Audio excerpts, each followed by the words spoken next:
second quarter 2024 Arista Networks financial results earnings conference call. During the call, all participants will be in a listen-only mode.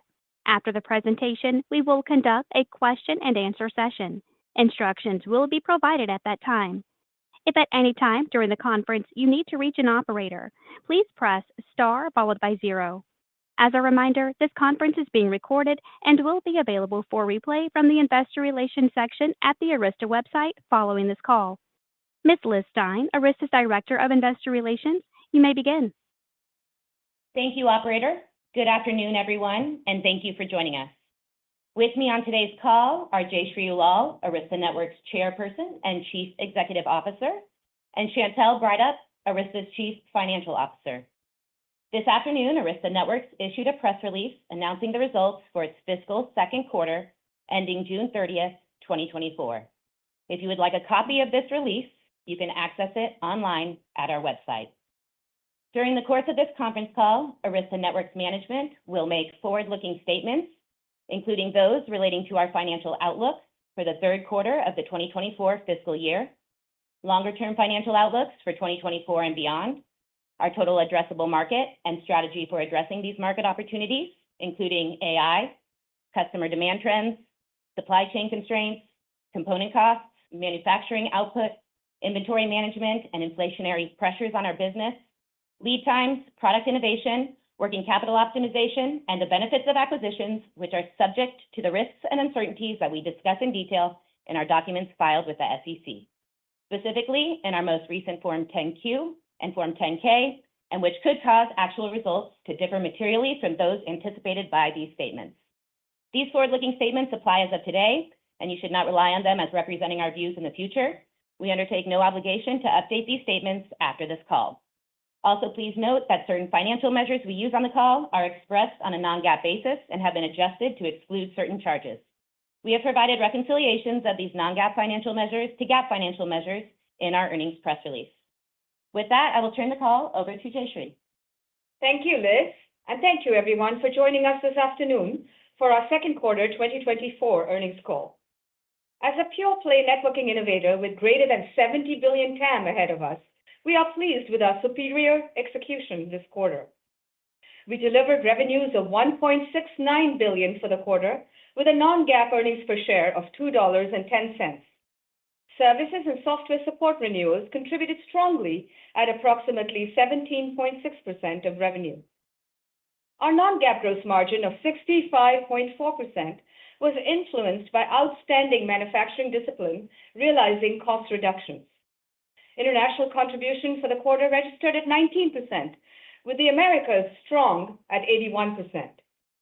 As we celebrated our 10th anniversary at the New York Stock Exchange with our near and dear investors and customers, we are now supporting over 10,000 customers with a cumulative of 100 million ports deployed worldwide.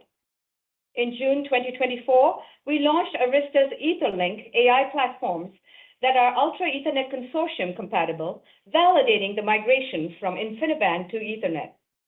This is a rich portfolio of 800 gig products, not just a point product, but in fact a complete portfolio that is both NIC and GPU agnostic. The AI portfolio consists of the 7060X6 AI leaf switch that supports 64 800 gig or 128 400 gig Ethernet ports with a capacity of 51 terabits per second. The 7800R4 AI spine is our fourth generation of Arista's flagship 7800, offering 100% non-blocking throughput with a proven virtual output queuing architecture. The 7800R4 supports up to 460 terabits in a single chassis, corresponding to 576 800 gigabit Ethernet ports or 1,152 400 gigabit port density. The 7700R4 AI distributed Etherlink switch is a unique product offering with a massively parallel distributed scheduling and congestion-free traffic spraying fabric. The 7700 represents the first in a new series of ultra-scalable intelligent distributed systems that can deliver the highest consistent throughput for very large AI clusters. Let's just say once again, Arista is making Ethernet great. First, we began this journey with low latency in 2009 timeframe, and then there was cloud and routing in the 2015 era, followed by WAN and campus in the 2020 era, and now AI in our fifth generation in 2025 era. Our Etherlink portfolio is in the midst of trials and can support up to 100,000 XPUs in a two-tier design built on our proven and differentiated extensible OS. We are quite pleased with our progress across cloud, AI, campus, and enterprise customers. I would like to invite Ashwin Kohli, our newly appointed Chief Customer Officer, to describe our diverse set of customer wins in 2024. Ashwin, over to you. Many thanks, Jayshree. Thank you for inviting me to my first earnings call. Let me walk everybody through the 4 global customer wins. The first example is an AI enterprise win with a large Tier 2 cloud provider, which has been heavily investing in GPUs to increase their revenue and penetrate new markets.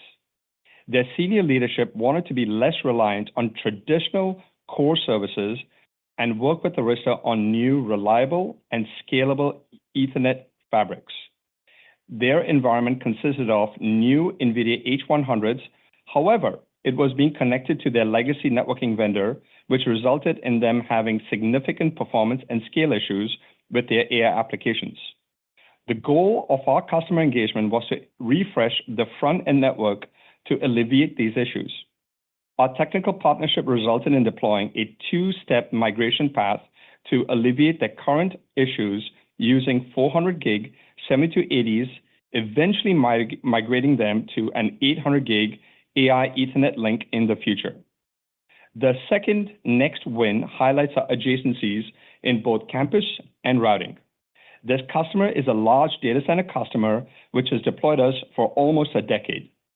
The team was able to leverage that success to help them demonstrate our value for their global campus network, which spans across hundreds and thousands of square feet globally. The customer had considerable dissatisfaction with their current vendor, which led them to a last-minute request to create a design for the new corporate headquarters. Given only 3 months window, Arista leveraged the existing data center design and adapted this to the campus topology with a digital twin of the design in minimal time. CloudVision was used for visibility and lifecycle management.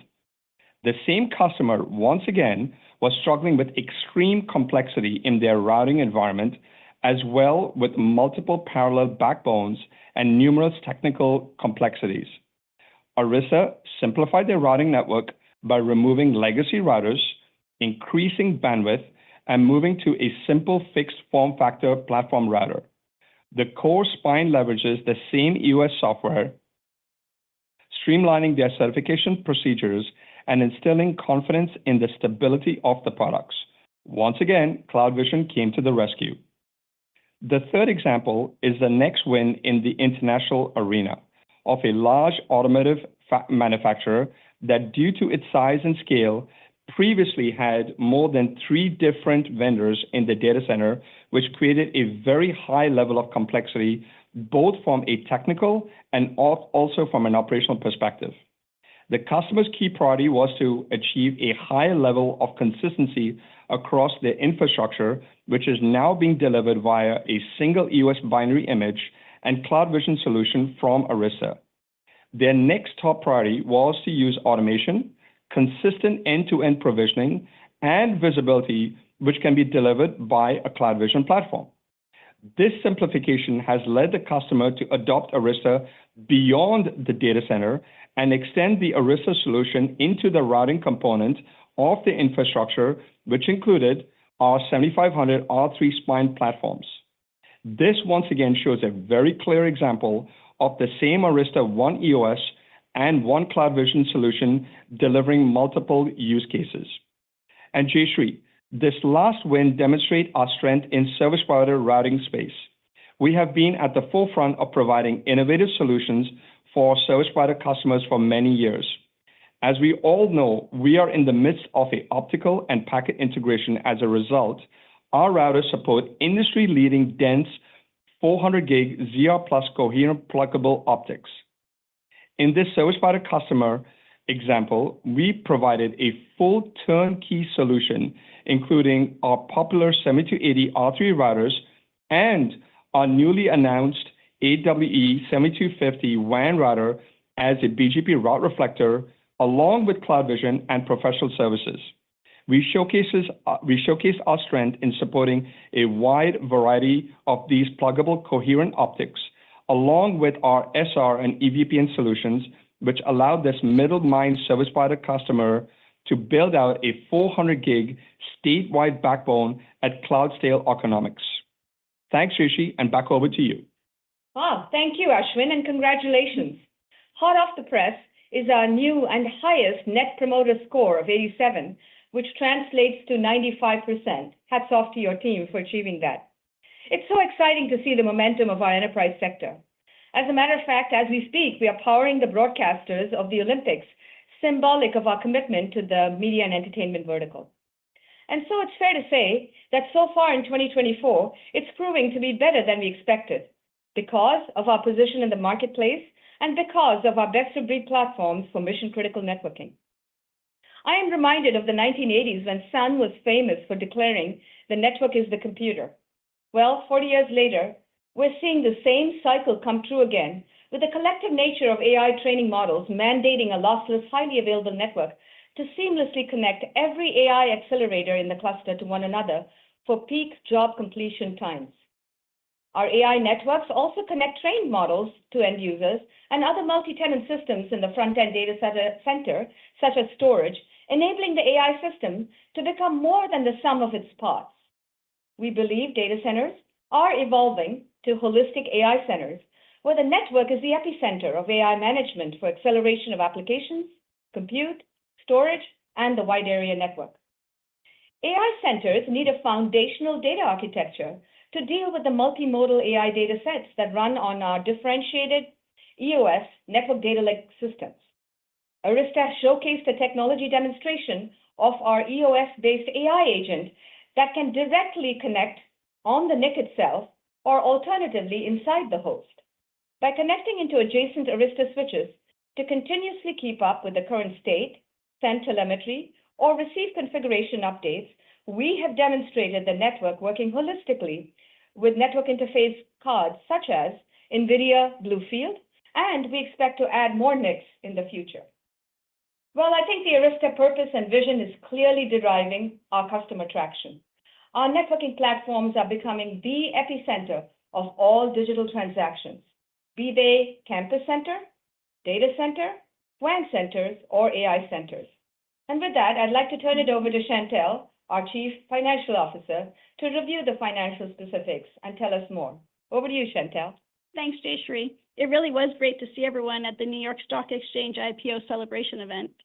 Now turning to the numbers. This analysis of our Q2 results and our guidance for Q3 is based on non-GAAP and excludes all non-cash stock-based compensation impacts, certain acquisition-related charges, and other non-recurring items. A full reconciliation of our selected GAAP to non-GAAP results is provided in our earnings release. Total revenues in Q2 were $1.69 billion, up 15.9% year over year, significantly above the upper end of our guidance of $1.62 to $1.65 billion. Growth was delivered across all three sectors of cloud, enterprise, and providers. Services and subscription software contributed approximately 17.6% of revenue in the quarter, up from 16.9% in Q1. International revenues for the quarter came in at $316 million, or 18.7% of revenue, total revenue, down from 20.1% in the prior quarter.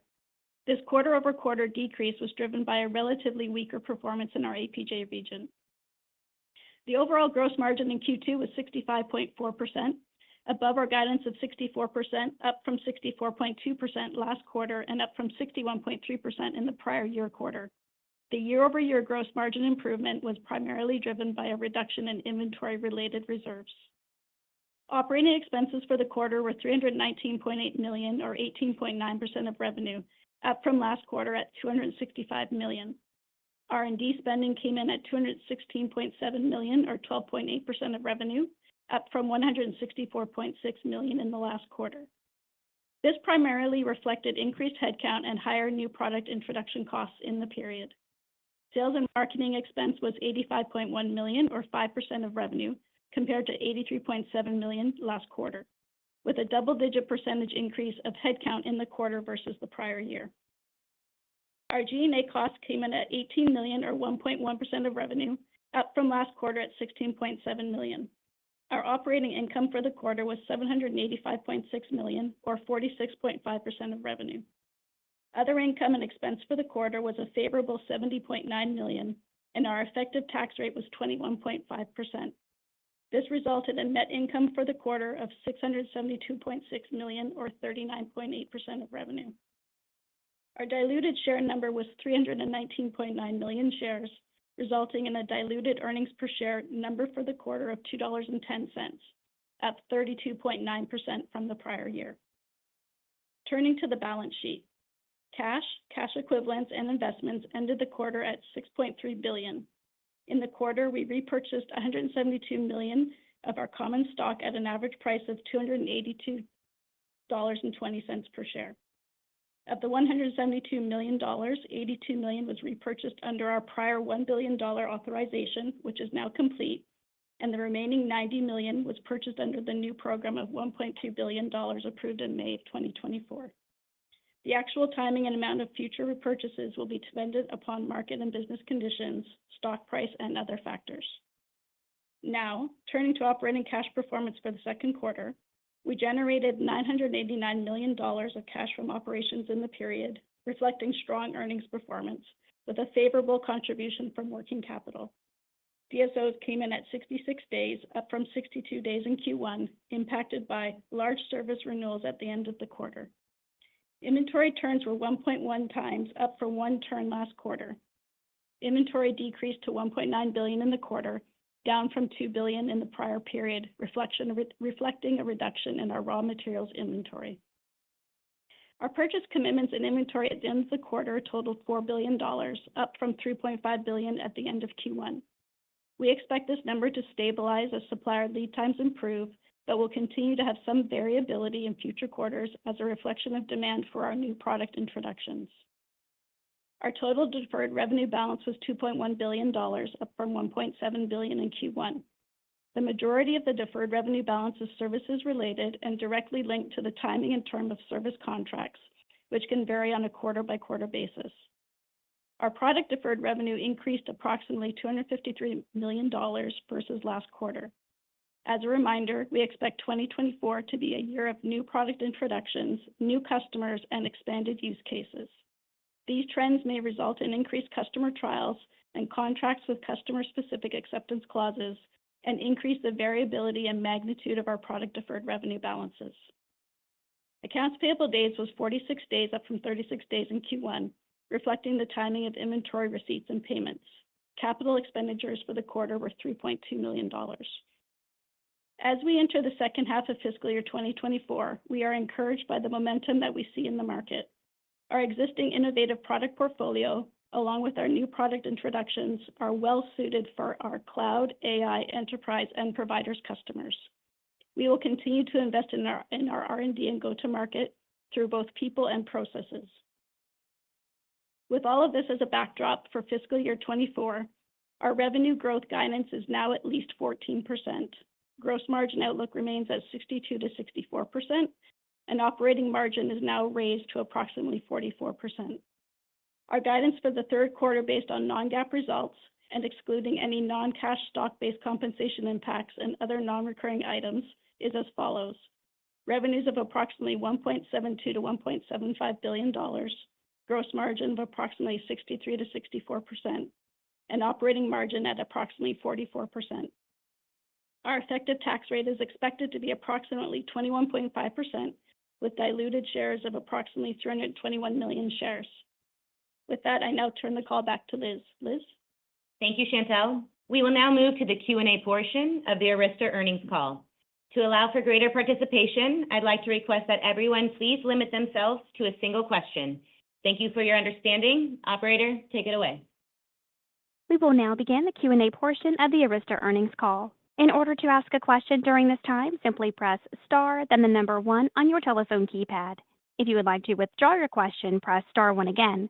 We ask that you pick up your handset before asking your question in order to ensure optimal sound quality. Our first question comes from the line of Michael Ng with Goldman Sachs. Please go ahead. Hi, good afternoon. Thank you for the question. As we head into next generation GPUs with Blackwell and the NVL3672, there's been some discussion about whether these systems may be less modular in some of its components, particularly for backend networking. I was just wondering if you could share your views and provide some clarity on the vendor modularity of Blackwell, particularly as it relates to networking, and how that might affect Arista's positioning over the next couple of years, if at all. Thank you very much. Sure. Michael, I think as the GPUs get faster and faster, obviously the dependency on the network for higher throughput is clearly related.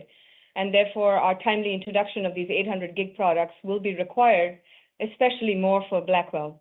In terms of its connection and modularity with NVLink and 72-port, there's always been a market for what I call scale up, where you're connecting the GPUs internally in a server, and the density of those GPUs connecting in the past has been more PCIe and CXL, and now NVLink, and there's a new consortium now for called UAL that's going to specify that. I believe eventually, by the way, even there, Ethernet will win.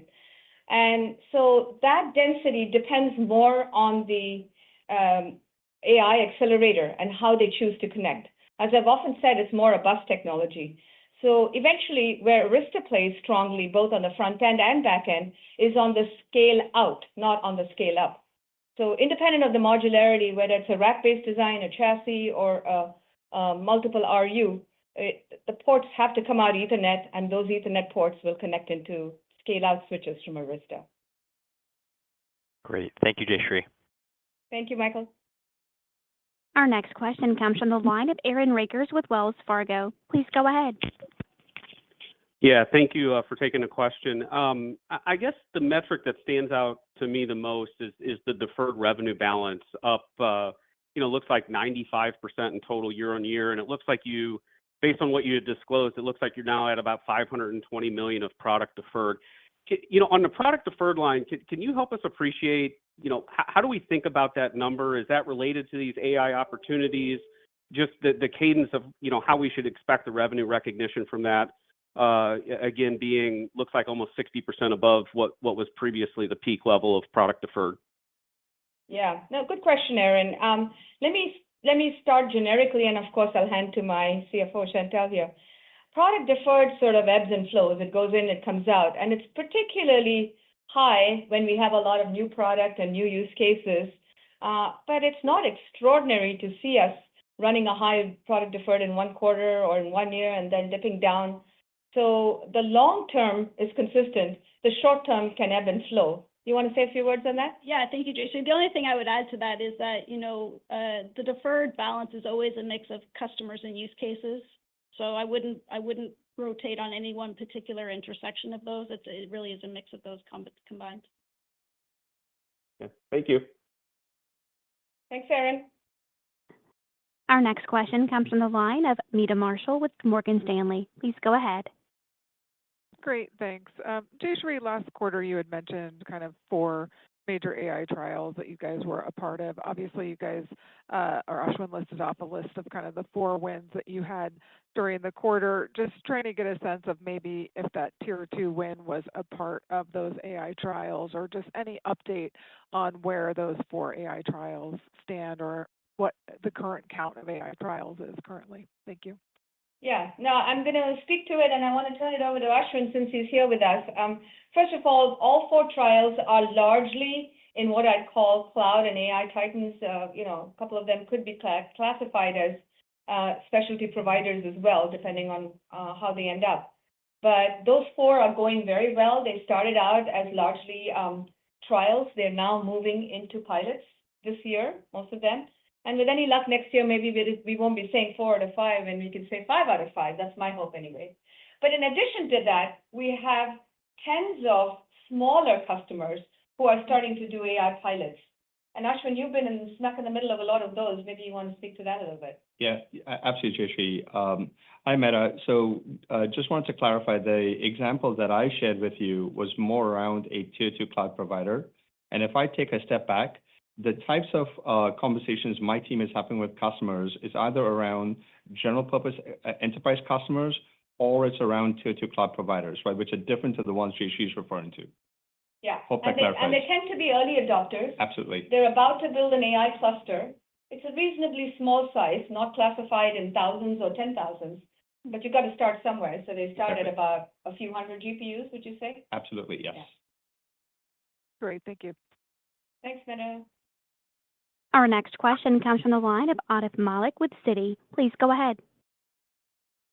Hi, thank you for taking my question. Jayshree, you mentioned a 70 billion TAM number in your prepared remarks.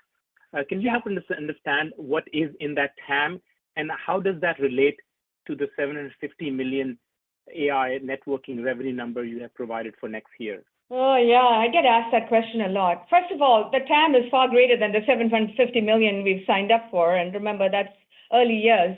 But that TAM consists of our data center TAM, our AI TAM, which we count in a more narrow fashion as how much of InfiniBand will move to Ethernet on the back end.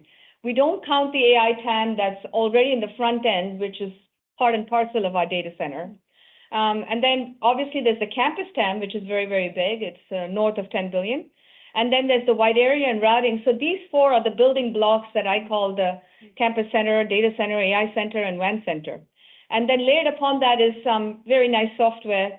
If you saw, we had a nice bump in software and service renewals this quarter, which would be largely centered around cloud vision, observability, and security. So I would say these are the four building blocks, and then the three software components on top of it. Not to always, of course, not to forget the services and support that are part of these TAMs as well. Thank you, Atif. Thank you, Atif. Next question, Our next question comes from the line of Antoine Chkaiban with New Street Research. Please go ahead. Hi. I'd like actually to ask about the non-AI component of your cloud and AI segment. What can you tell us about how investments in traditional infrastructure are trending? Because we heard from other vendors that the inventory digestion is now easing. So are you seeing that too? We saw that last year. We saw that there was a lot of pivot going on from the classic cloud, as I like to call it, to the AI in terms of spend. And we continue to see favorable preferences to AI spend in many of our large cloud customers. Having said that, at the same time, simultaneously, we are going through a refresh cycle where many of these customers are moving from 100 to 200 or 200 to 400 gig. So while we think AI will grow faster than cloud, we're betting on classic cloud continuing to be an important aspect of our contributions.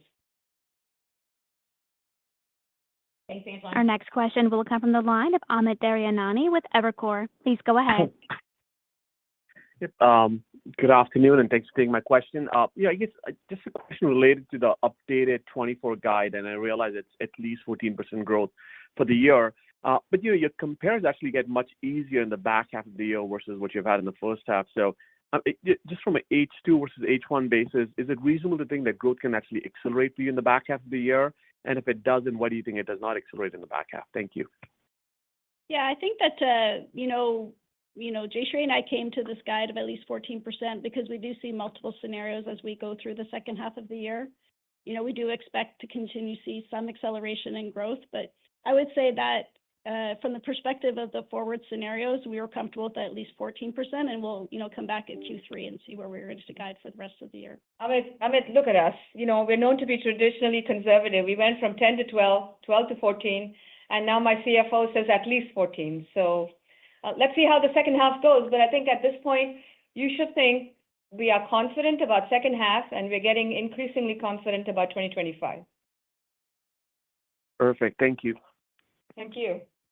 Our next question comes from the line of Tal Liani with Bank of America. Please go ahead. Was it Tal, me, your line. by the way? Good. Tal, Okay, are you there? thank you. Yes, can you hear me? Yeah. Okay. My question is more in line with kind of the previous question. I calculated the implied growth in the fourth quarter, and I'm getting a much lower growth in the fourth quarter than what we've seen this quarter or next quarter. And I'm wondering if it's you said conservatism in the last answer, and the question is it just conservatism, or is there anything special with the fourth quarter that the implied growth is only 9% year over year? And it goes across everything. It goes, the implied growth, revenue growth is lower, the gross margin is lower. So some of it is conservatism, but is there anything special with 4Q timing of recognition or seasonality or anything that drives a lower implied guidance? So Tal, if you go back to November Analyst Day, to call our gross margin lower, I would disagree, because I think we're just blowing it off. Our guide was 63 to 64, and we have now shown 2 quarters of amazing gross margin. Hats off to Mike Kappas and John McCool, Alex, and the entire team for really working on disciplined cost reductions. But yet, if you look at mix and general, the costs and et cetera, I would say you should plan on our gross margins being as we projected. They're not lower.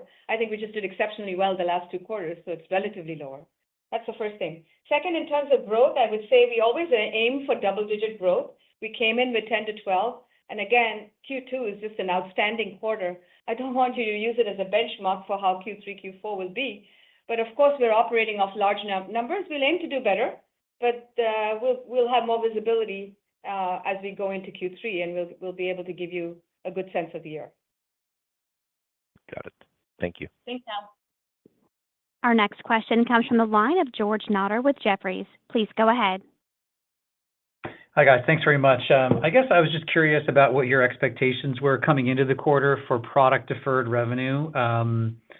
I guess I'm curious how much you thought would be added to that product deferred category in Q2, and then also, do you have a view on product deferred revenue for Q3? Thanks. Yeah. Hi. Yeah. Nothing's changed in our philosophy that we don't guide product deferred revenue, so there's nothing new there to report. I would say in the sense of coming to this quarter, we don't guide the product deferred revenue. We have an idea in the sense of where we're going to land as we go through the quarter, but I would say that it met expectations from what we were having in our planning forecast process. Got it. And I assume these are new products you've shipped to customers. You're waiting for customer acceptance. Any sense for when those customer acceptances might start to flow through? Is that a 2024 event? Is that a 2025 event? How do you think about it? Yeah, they all have different timings because they're unique to the customer, the use case, AI, classic cloud, et cetera. So they're all unique and bespoke that way. So there's no set trending on that. And so as we roll through the quarters, they'll come off as they get deployed, and then that's where it will land from a forecasting perspective. And I think it's fair to say if it's AI, it takes longer. If it's classic cloud, it's shorter. Great. Okay. Thank you. Thanks, George. Thank you. Our next question comes from the line of Samik Chatterjee with JP Morgan. Please go ahead. Hi. Thanks for taking the question, and strong results here. But if I can just ask a question on the commentary that Ashwin had in the prepared remarks. Ashwin, you mentioned the tier 2 customer where you're refreshing the front end, as I sort of interpreted it, to alleviate some of the bandwidth concerns from the back end. How do you think about that opportunity across your customer base? Particularly, how should we think about sort of that as being attached to the $750 million target for back-end revenues that you have for next year? Just help us think about the opportunity that you're seeing with your customers on that side. Yeah, Samit, it's hard to say, right? I mean, I don't want to attach the 750 back to this one customer, right? The goal around this one customer was to demonstrate our wins in enterprise and, in the non-cloud space. But outside that, it would be very hard to go translate that to what's happening within the 750 million, right? I don't know, Jayshree, if you've got any comments around that at all. Yeah, I was just going to add that there are 4 things Ashwin and the team are seeing in the enterprise and provider sector. I think the migration to 100 gig data center is pretty solidly going on. if anybody's still on a 10 and 40, they're definitely not a early adopter of technology. And some of them are even moving to 400 gig, I would say, right? Absolutely, Jayshree. So that's on the data center. Campus, I know in general is a slow market, but for Arista, we are still seeing a lot of desire. And you heard Ashwin talk about a campus win where they're really frustrated and they're struggling with existing campus deployments. So we feel really good about our $750 million target for next year. The routed WAN, again, we're both in tier 2 and service providers and even in enterprises, a lot of activity going on there. And finally, the AI trials you talked about, they tend to be smaller, but it's a representation of the confidence the customer has. They may be using other GPUs, servers, et cetera, but when it comes to the mission-critical network, they've recognized the importance of best-of-breed, reliability, availability, performance, no loss, and the familiarity with the data center is naturally leading to pilots and trials on the AI side with us. Thank you. Thanks, Mike. Our next question comes from the line of Karl Ackerman with BNP Paribas. Please go ahead. Yes, thank you. So there are several data points across the supply chain that indicate enterprise networking and traditional server units are beginning to recover. I was hoping you might discuss what you are hearing from your enterprise and service provider customers on their commitment to upgrade their servers and networking gear for the next couple quarters. And as you address that, perhaps you could discuss the number of new customers being added into these verticals over the last couple quarters out of the 10,000 or so that you have today. Thank you. Yeah, let me take the second question. I think we're adding systematically, we celebrated the 10,000. And so because of, we in the past, we used to add large numbers of customers. Now we're adding many small customers. So we're pleased with the systematic add of hundreds of customers every quarter. And that's going very, very well. On the, what was your other former question? How to think about the adoption or the growth of server and networking gear for campus environments and what you're seeing there. Okay, so perhaps it may come as a surprise to you, but servers aren't always related to campus. Devices and users are much more related to campus, right? Servers tend to be dealing with more data center upgrades. So in the campus, we're tending to see two things right now. Greenfield buildings they're planning for 25, 26, and we're smack in the middle of those RFPs. Or they're trying to create a little oasis in their desert and prove that our, post-pandemic campus is much better with a leaf-spine topology, wired, wireless connecting to it as leaves, and then enabling things like zero-touch automation, macro segmentation, capabilities, analytics, et cetera. So the campus is really turning out to, in a somewhat sluggish overall market, we are finding that our customers are very interested in modernizing their campus. And again, it has a lot to do with their familiarity with us in the data center, and that's translating to more success in the campus. Thanks, Kyle. Our next question comes from the line of Ben Bollin with Cleveland Research. Please go ahead. Good evening, everyone. Thanks for taking the question. Jayshree, I'm interested bigger picture as you think about back-end network architectures gradually capturing more of the traditional front end. What do you think that looks like over the next several years? How quickly could that become a more realistic opportunity to capture more of that true fabric of overall compute resources? Well, I think there are a lot of market studies that point to, today it's still largely InfiniBand. You remember me, Ben, saying we were outside looking in just a year ago. So step one is we're feeling very gratified that the whole world, even InfiniBand players, have acknowledged that we're making Ethernet great again. And so I expect more and more of that back end to be Ethernet. One thing I do expect, even though we're very signed up to the 750 million number, at least 750, I should say, next year, is it's going to become difficult to distinguish the back end from the front end when they all move to Ethernet. So this AI center, as we call it, is going to be a conglomeration of both the front and the back. So if I were to fast forward 3-4 years from now, I think the AI center is a super center of both the front end and the back end. So we'll be able to track it as long as there's GPUs and strictly training use cases. But if I were to fast forward, I think there'll be many more edge use cases, many more inference use cases, and many more small-scale training use cases, which will make that distinction difficult to make. Thank you, Ben. Our next question will come from the line of Alex Henderson with Needham. Please go ahead. Great. Thank you very much. I was hoping we could talk a little bit about the spending biases in the cloud titans.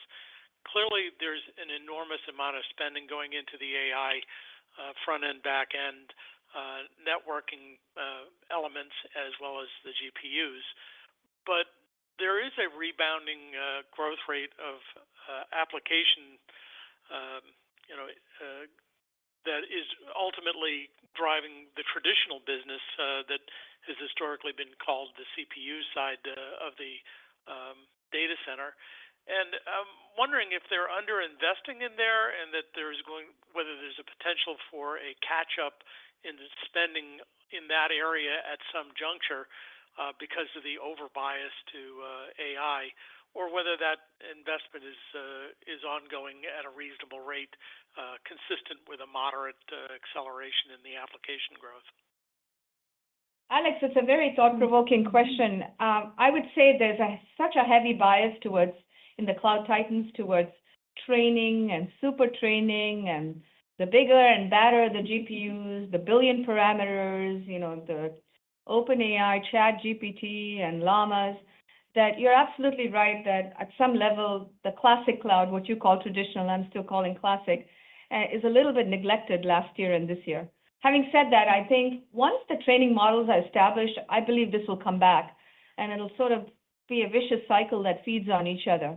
But at the moment, we're seeing more activity on the AI and more moderate activity on the cloud. Does the re-acceleration of application growth excluding AI play into that? I mean, clearly that I think it does. They were clearing out a lot of excess. I don't know how to measure it, but I think the more AI backend we put in, we expect that to have a pressure on the front end of X%. We're still trying to assess whether that's 10, 20, 30%. And so we do not count that in our 750 million number to be accurate to only GPU native connections. But absolutely, as the two holistically come together to form this AI center, I believe the front end will have pressure. Great. Thank you so much, and thanks for the great quarter. Thank you, Alex. Appreciate your support. Our next question comes from the line of Ben Reitzes with Melius Research. Please go ahead. Hi, Jayshree and Chantel. This is Jack Adair for Ben. Congrats on the good quarter. We were wondering if you could comment on the competitive environment and if you're seeing Spectrum X from NVIDIA, and if so, how you're doing against it. Yeah. But first, I just want to say, when you say competitive environment, it's complicated with NVIDIA because we really consider them a friend on the GPUs as well as the NICs, so not quite a competitor. But absolutely, we will compete with them on the Spectrum switch. We have not seen the Spectrum except in one customer where it was bundled, but otherwise we feel pretty good about our win rate and our success for a number of reasons. Great software, portfolio of products, and architecture that's proven, performance, visibility features, management capabilities, high availability. And so I think it's fair to say that if a customer were bundling with their GPUs, then we wouldn't see it. If a customer were looking for best of breed, we absolutely see it and win it. Thanks, Jack. Thank you for that. Our next question will come from the line of James Fish with Piper Sandler. Please go ahead. Thanks for the question. Just wanted to circle back on the enterprise side of things. I guess, is there a way to think about how many replacements you're seeing relative to prior periods? And really, I'm trying to understand if we're starting to see that core enterprise data center network refresh actually pick up versus kind of the share gains that you guys have historically seen. And is there an underlying change in enterprise customer behavior, whether it's for the data center or Jayshree, I know you were talking about the campus earlier. Yeah, James, let me talk, and Ashwin, I'm sure you have more to add since you're closer to the problem. I believe we have three classes of enterprise customers. The early adopters, and I think in that category, Ashwin's team is seeing a lot of refresh going, they already have 100 gig and they're potentially planning their 400 gig, right? Then the fast followers, and those guys I think are still looking at 100 gig migrations, right? And then the real risk averse, and we're still getting to know them because, this is an untapped opportunity for us, right? And probably a fourth category where some of them are disillusioned with the public cloud and want to repatriate some of their workloads back into the data center. So I would say there's activity in all four, no saturation, still a lot of opportunity for us, largely in the speed upgrades and also in the class of customers and what stage they are. Ashwin, you want to add anything to that? Yes, sure, Jayshree, right? And so to answer your question, from what I'm seeing from customers, they're kind of fed up with being deployed in the data center specifically, something which is proprietary lock-in, right? Something which does not give them the flexibility to do, join multiple use cases such as data center, campus, routing, and they want something that just works. They want something that is just simple. They want to make sure that when they wake up in the morning, the network is not down. And so Arista today actually has a brand. It has a value for there. And we've actually been delivering this for the last 10 plus years. So, James, I would say the message is echoing successfully in our existing customers who are taking Arista not only in the single use case of data center, but expanding that across data center, campus, routing, WAN. And then the team is eagerly working with a new set of Global 2000 and Fortune 500 customers to go evangelize the message to them as well. Thank you. Our next question will come from the line of Ittai Kidron with Oppenheimer. Please go ahead. Thanks. Nice numbers, ladies. I wanted to go back to gross margin, Jayshree and Chantelle, if you don't mind. In your prepared remarks, you talked about manufacturing efficiencies, cost reduction. I guess I'm wondering, why is that not something that carries forward to the next quarter as well? And I understand you're trying to be conservative, but I'm sure these are not changes that have a very short lifespan that they can carry forward. So why not be a bit more optimistic on what the gross margin outlook should be?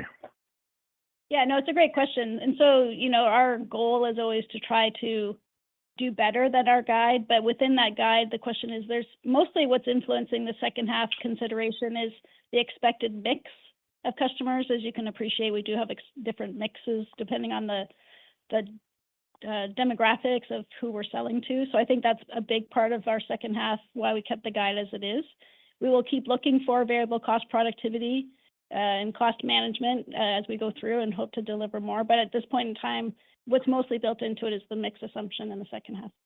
And if you look at, this isn't just this quarter, John and the team have done a fantastic job for the last year.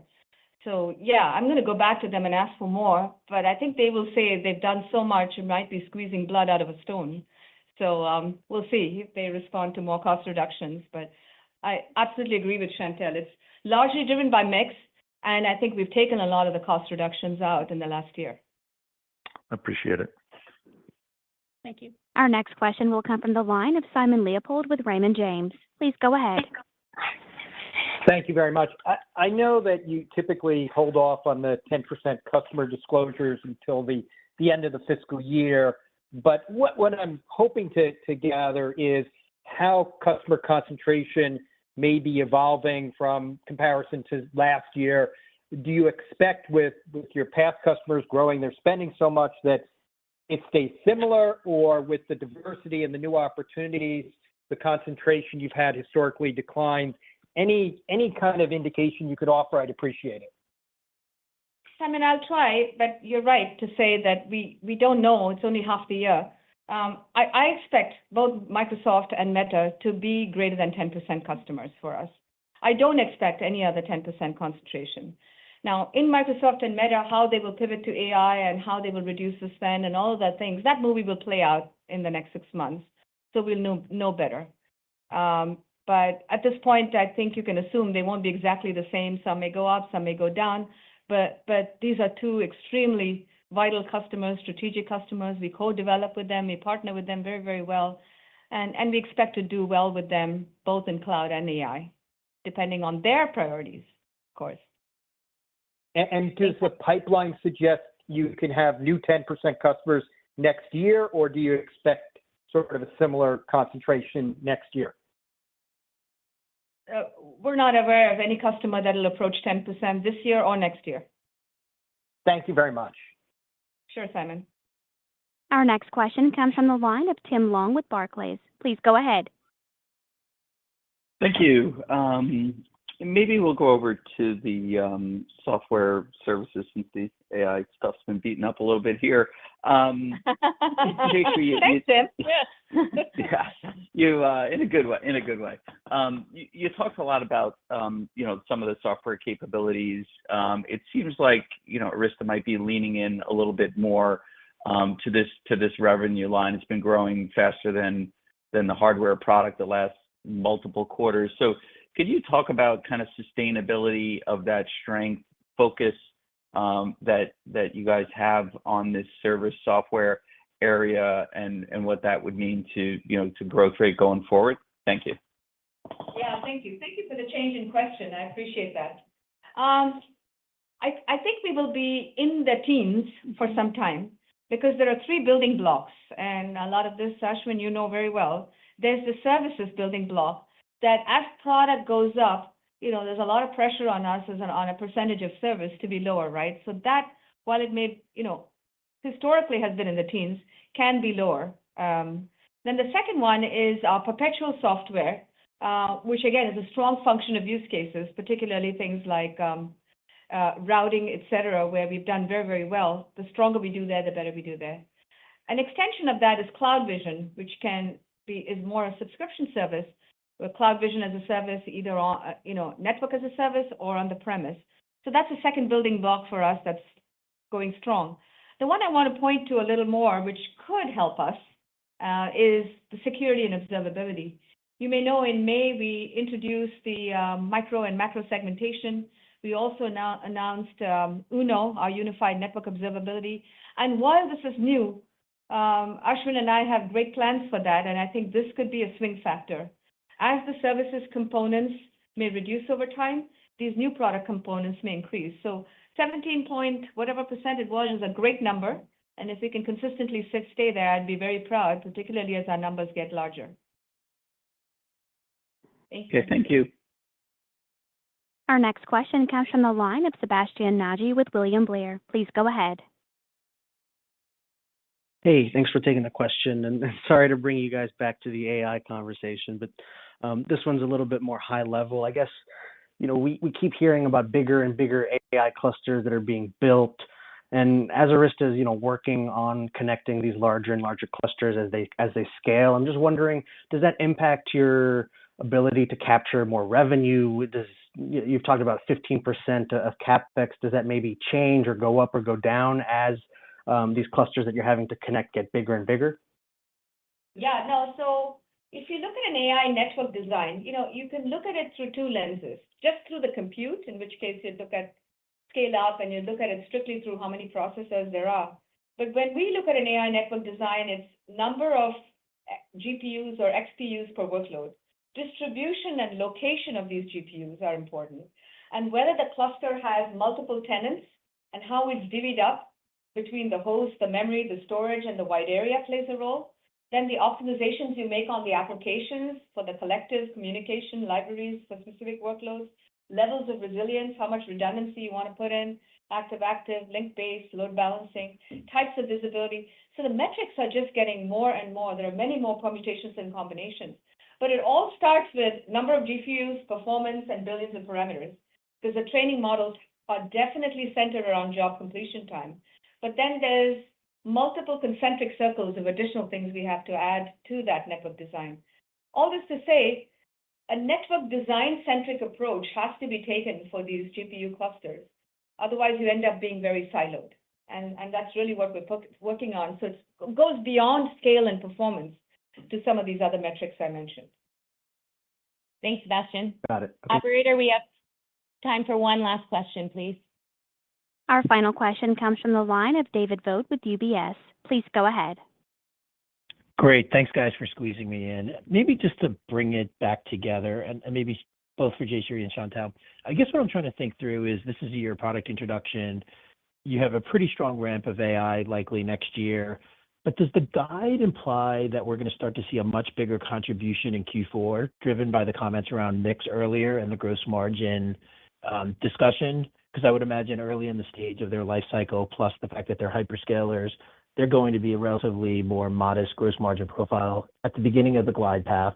versus the end of the glide path. So just any color there in terms of what Q4 might look like from an AI perspective relative to your expectations from a glide path perspective.